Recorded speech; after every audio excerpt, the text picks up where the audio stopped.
नमस्कार। मैं कहती तू सुन चैनल पर आप सबका स्वागत। प्रस्तुत है बालमुकुंद गुप्त की व्यंग्य रचना शिव शंभू के चिट्ठे का चौथा चिट्ठा, जिसका प्रकाशन भारत मित्र पत्रिका में जनवरी 1905 ईस्वी में हुआ था। इस चौथे चिट्ठे का शीर्षक है पीछे मत फेंकिए। आइए सुने यह चिट्ठा।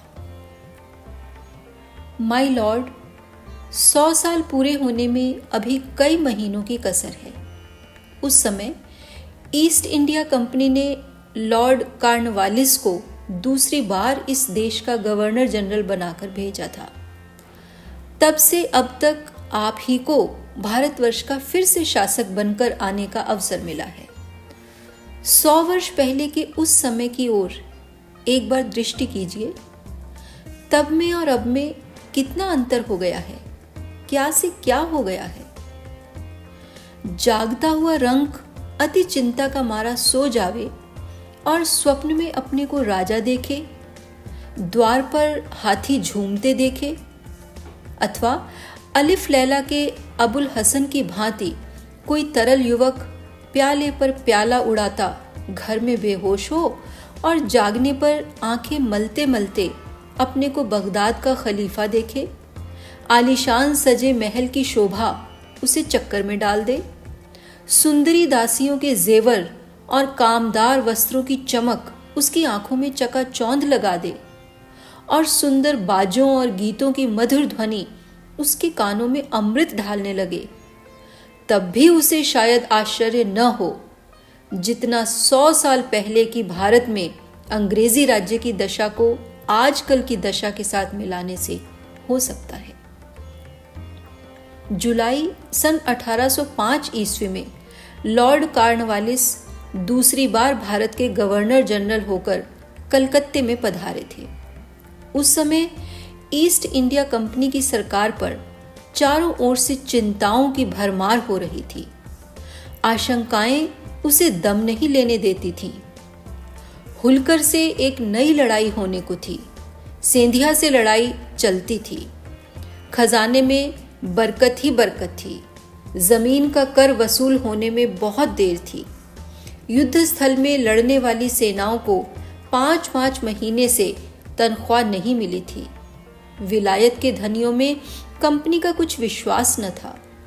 70 साल का बूढ़ा गवर्नर जनरल यह सब बातें देखकर घबराया हुआ था। उससे केवल यही बन पड़ा कि दूसरी बार पदारूढ़ होने के 3 ही मास पीछे गाजीपुर में जाकर प्राण दे दिया। कई दिन तक इस बात की खबर भी लोगों ने नहीं जानी। आज विलायत से भारत तक दिन में कई बार तार दौड़ जाता है। कई एक घंटों में शिमले से कलकत्ते तक स्पेशल ट्रेन पार हो जाती है। उस समय कलकत्ते से गाजीपुर तक जाने में बड़े लाट को कितने ही दिन लगे थे। गाजीपुर में उनके लिए कलकत्ते से जल्द किसी प्रकार की सहायता पहुंचने का कुछ उपाय न था। किंतु अब कुछ और ही समय है। माय लॉर्ड, लॉर्ड कॉर्नवालिस के दूसरी बार गवर्नर जनरल होकर भारत में आने और आपके दूसरी बार आने में बड़ा अंतर है।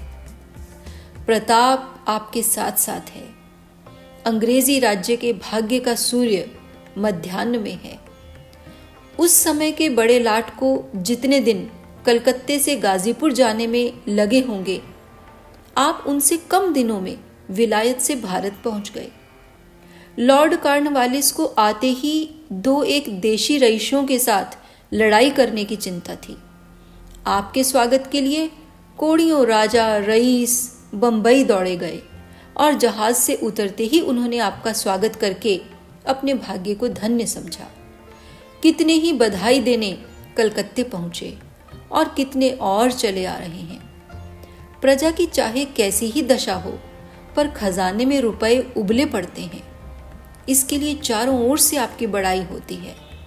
साख इस समय की गवर्नमेंट की इतनी है कि विलायत में या भारत में एक बार हूं करते ही रुपए की वर्षा होने लगती है। विलायती मंत्री आपकी मुट्ठी में है। विलायत की जिस कंजर्वेटिव गवर्नमेंट ने आपको इस देश का वायसराय किया, वह अभी तक बराबर शासन की मालिक है। लिबरल निर्जीव हैं। जॉन ब्राइट, ग्लाइडस्टोन, ब्राडला जैसे लोगों से विलायत शून्य है। इससे आप परम स्वतंत्र हैं। इंडिया ऑफिस आपके हाथ की पुतली है। विलायत के प्रधानमंत्री आपके प्रिय मित्र हैं। जो कुछ आपको करना है वह विलायत में कई मास रहकर पहले ही वहां के शासकों से निश्चय कर चुके हैं। अभी आपकी चढ़ती उम्र है, चिंता कुछ नहीं है। जो कुछ चिंता थी वह भी जल्द मिट गई। स्वयं आपकी विलायत के बड़े भारी बुद्धिमानों और राजनीति विशारदों में गिनती है। वरंच कह सकते हैं कि विलायत के मंत्री लोग आपके मुंह की ओर ताकते हैं। सम्राट का आप पर बहुत भारी विश्वास है। विलायत के प्रधान समाचार पत्र मानो आपके बंदीजन हैं। बीच बीच में आपका गुणग्राम सुनाना पुण्य कार्य समझते हैं। सारांश यह कि लॉर्ड कार्नवालिस के समय और आपके समय में बड़ा ही भेद हो गया है। संसार में अब अंग्रेजी प्रताप अखंड है। भारत के राजा अब आपके हुक्म के बंद हैं। उनको लेकर चाहे जुलूस निकालिए, चाहे दरबार बनाकर सलाम कराइए, उन्हें चाहे विलायत भिजवाइए, चाहे कलकत्ते बुलवाइए, जो चाहे सो कीजिए, वह हाजिर हैं। आपके हुक्म की तेजी तिब्बत के पहाड़ों की बर्फ को पिघलाती है, फारिस की खाड़ी का जल सुखाती है, काबुल के पहाड़ों को नर्म करती है। जल, स्थल, वायु और आकाश मंडल में सर्वत्र आपकी विजय है। इस धराधाम में अब अंग्रेजी प्रताप के आगे कोई उंगली उठाने वाला नहीं है। इस देश में एक महाप्रतापी राजा के प्रताप का वर्णन इस प्रकार किया जाता था कि इंद्र उसके यहाँ जल भरता था, पवन उसके यहाँ चक्की चलाता था, चांद सूरज उसके यहाँ रोशनी करते थे, इत्यादि। पर अंग्रेजी प्रताप उससे भी बढ़ गया है। समुद्र अंग्रेजी राज्य का मल्लाह है। पहाड़ों की उपत्यकाएं बैठने के लिए कुर्सी मूढ़े, बिजली कलें चलाने वाली दासी और हजारों मील खबर लेकर उड़ने वाली दूती, इत्यादि इत्यादि। आश्चर्य है माय लॉर्ड, 100 साल में अंग्रेजी राज्य और अंग्रेजी प्रताप की तो इतनी उन्नति हो, पर उसी प्रतापी ब्रिटिश राज्य के अधीन रहकर भारत अपनी रही सही हैसियत भी खो दे। इस अपार उन्नति के समय में आप जैसे शासक के जी में भारतवासियों को आगे बढ़ाने की जगह पीछे धकेलने की इच्छा उत्पन्न हो, उनका हौसला बढ़ाने की जगह उनकी हिम्मत तोड़ने में आप अपनी बुद्धि का अपव्यय करें।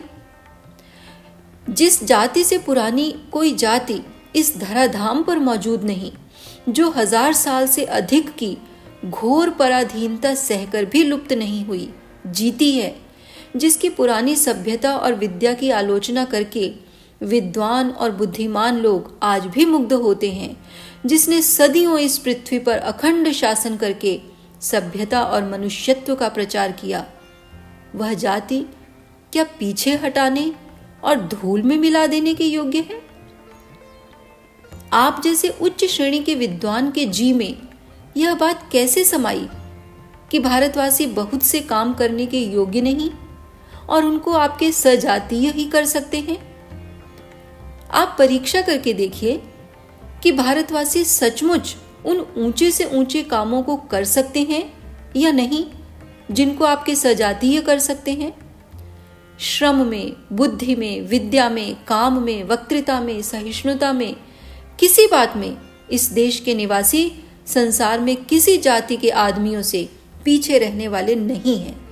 वरंच 2-1 गुण भारतवासियों में ऐसे हैं कि संसार भर में किसी जाति के लोग उनका अनुकरण नहीं कर सकते। हिंदुस्तानी फारसी पढ़ के ठीक फारसी वालों की भांति बोल सकते हैं, कविता कर सकते हैं। अंग्रेजी बोलने में वह अंग्रेजों की पूरी नकल कर सकते हैं, कंठ तालु को अंग्रेजों के सदृश बना सकते हैं। पर एक भी अंग्रेज ऐसा नहीं है जो हिंदुस्तानियों की भांति साफ हिंदी बोल सकता हो। किसी बात में हिंदुस्तानी पीछे रहने वाले नहीं हैं। हाँ, दो बातों में वह अंग्रेजों की नकल या बराबरी नहीं कर सकते हैं। एक तो अपने शरीर के काले रंग को अंग्रेजों की भांति गोरा नहीं बना सकते, और दूसरे अपने भाग्य को उनके भाग्य में रगड़कर बराबर नहीं कर सकते। किंतु इस संसार के आरंभ में बड़ा भारी पार्थक्य होने पर भी अंत में बड़ी भारी एकता है। समय अंत में सबको अपने मार्ग पर ले आता है। देशपति राजा और भिक्षा मांगकर पेट भरने वाले कंगाल का परिणाम एक ही होता है। मट्टी मट्टी में मिल जाती है और यह जीते जी लुभाने वाली दुनिया यहीं रह जाती है। कितने ही शासक और कितने ही नरेश इस पृथ्वी पर हो गए, आज उनका कहीं पता निशान नहीं है। थोड़े थोड़े दिन अपनी अपनी नौबत बजा चले गए। बड़ी तलाश से इतिहास के पन्नों अथवा टूटे फूटे खंडहरों में उनके दो चार चिन्ह मिल जाते हैं। माय लॉर्ड, बीते हुए समय को फिर लौटा लेने की शक्ति किसी में नहीं है, आप में भी नहीं है। दूर की बात दूर रहे, इन पिछले 100 साल ही में कितने बड़े लाट आए और चले गए। क्या उनका समय फिर लौट सकता है? कदापि नहीं। विचारिए तो, मानो कल आप आए थे किंतु 6 साल बीत गए। अब दूसरी बार आने के बाद भी कितने ही दिन बीत गए तथा बीत जाते हैं। इसी प्रकार उम्रें बीत जावेंगी, युग बीत जावेंगे। समय के महासमुद्र में मनुष्य की आयु एक छोटी सी बूंद की भी बराबरी नहीं कर सकती। आप में शक्ति नहीं है कि पिछले 6 वर्षों को लौटा सकें या उनमें जो कुछ हुआ है उसे अन्यथा कर सकें। 2 साल आपके हाथ में अवश्य हैं, इनमें जो चाहे कर सकते हैं। चाहें तो इस देश की 30 करोड़ प्रजा को अपनी अनुरक्त बना सकते हैं और इस देश के इतिहास में अच्छे वैसरायों में अपना नाम छोड़ जा सकते हैं। नहीं तो यह समय भी बीत जाएगा और फिर आपका करने धरने का अधिकार ही कुछ न रहेगा। विक्रम, अशोक, अकबर के यह भूमि साथ नहीं गई। औरंगजेब, अलाउद्दीन इसे मुट्ठी में दबाकर नहीं रख सके। महमूद, तैमूर और नादिर इसे लूट के माल के साथ ऊंटों और हाथियों पर लादकर न ले जा सके। आगे भी यह किसी के साथ न जावेगी, चाहे कोई कितनी ही मजबूती क्यों न करे। इस समय भगवान से इसे एक और ही जाति के हाथ में अर्पण किया है, जिसकी बुद्धि, विद्या और प्रताप का संसार भर में डंका बज रहा है। माय लॉर्ड, उसी जाति की ओर से आप इस देश की 30 करोड़ प्रजा के शासक हैं। अब यह विचारना आप ही के जिम्मे है कि इस देश की प्रजा के साथ आपका क्या कर्तव्य है। 1000 साल से यह प्रजा गिरी दशा में है। क्या आप चाहते हैं कि यह और भी 150 साल गिरती चली जावे? इसके गिराने में बड़े से बड़ा इतना ही लाभ है कि कुछ संकीर्ण हृदय शासकों की यथेच्छाचारिता कुछ दिन और चल सकती है, किंतु इसके उठाने और संभालने में जो लाभ हैं उनकी तुलना नहीं हो सकती है। इतिहास में सदा नाम रहेगा कि अंग्रेजों ने एक गिरी जाति के 30 करोड़ आदमियों को उठाया था। माय लॉर्ड, दोनों में जो बात पसंद हो वह कर सकते हैं। कहिए, क्या पसंद है? पीछे हटाना या आगे बढ़ाना? धन्यवाद। हमें विश्वास है मित्रों कि यह रचना आपको अवश्य ही पसंद आई होगी। तो वीडियो को लाइक करें, शेयर करें, कमेंट करें और हमारे चैनल को सब्सक्राइब करना भी न भूलें, ताकि हम ऐसी ही और रचनाएं निरंतर आप तक पहुंचाते रहें। नमस्कार।